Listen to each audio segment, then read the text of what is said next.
총 B8세 행복모임 리더 임선영입니다. 저는 하나님을 믿으시는 어머니의 영향으로 유년 시절과 청소년인 중학교 3학년 때까지 교회를 다니다가 이후로는 청년이 되어서까지 교회를 가지 않았습니다. 당시 하나님이라는 존재를 믿고 중요한 일이 있을 때는 항상 기도는 하였으나 교회라는 곳은 강요하는 곳이라고 생각되어 항상 멀리했습니다. 굳이 하나님만 믿으면 되지 왜 교회에 가야 하나 라는 생각을 했습니다. 그리고 20대 후반쯤 아는 언니가 집에 삼겹살을 먹으러 오라고 하여 신나게 언니 집에 가게 되었는데 알고 보니 그 자리는 행복모임이 열린 자리였습니다. 당장 집에 가고 싶었지만 행복모임만 끝나면 삼겹살을 먹을 수 있었기에 함께 참여하였습니다. 그 행복모임에서 나눔을 할 때 사람들을 경계하며 하나님만 믿으면 되지 왜 교회에 가야 하냐고 무례한 질문도 했었습니다. 행복모임에 있던 분들에게 몇 번의 안부 연락이 왔었지만 관심도 없고 경계하게 되었습니다. 2년쯤 뒤 도대체 어떤 곳일까 궁금한 마음에 우리 교회에 처음 오게 되었습니다.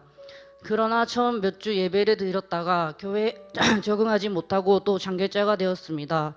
그 후 힘든 일이 종종 생겨 갑자기 교회에 가고 싶다는 생각이 들어 주일 예배를 드리게 되었는데 그때 하나님을 인격적으로 만났습니다. 정말 따뜻했던 순간이었습니다. 새 가족들도 먼저 저에게 잘 다가봐 주었고 저 또한 그 경계심이 점점 없어져서 이제는 예배도 잘 드리고 양육반도 듣게 되었습니다. 양육반 때 정말 큰 은혜를 받아 왜 교회에 와서 예배를 드려야 되는지 알게 되었고 이단 종교에 상처 입었던 친한 동생도 제가 직접 전도하게 되어 지금 함께 교회에 올 수 있는 기적을 주셨습니다.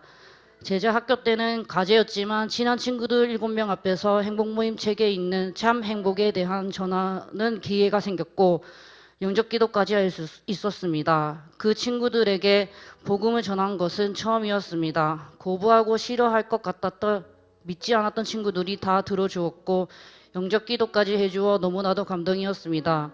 이 계기로 용기를 얻어 그 친구들 모두가 교회에 와서 함께 예배 드릴 수 있었으면 하는 소망을 가지게 되었습니다. 또 나를 위한 기도가 아닌 남을 위한 치유 기도를 해본 것도 처음이었습니다. 이것 또한 과제였지만 그 7명의 친구 중 4명이 아픔에 대한 치유 기도가 필요할 것 같아 전화로 치유 기도를 해주었습니다. 그 다음 날 많이 나았다라는 말을 듣고 너무 기뻤습니다. 이 또한 하나님께서 해주셨습니다. 그리고 성경책을 어려워했던 저에게 하나님은 성경 통독의 숙제를 주셨고 그 또한 일에 완주하고 지금은 3회째 달리는 중입니다. 저 출퇴근 시간에 제 모습도 바뀌었습니다. 훈련 전에는 세상 가치적인 노래를 틀어놓고 운전했다면 지금은 말씀과 CCM을 들으며 출퇴근합니다. 이제는 세상 가치적인 노래는 재미없습니다. 말씀과 CCM이 너무나 재미있고 신이 납니다.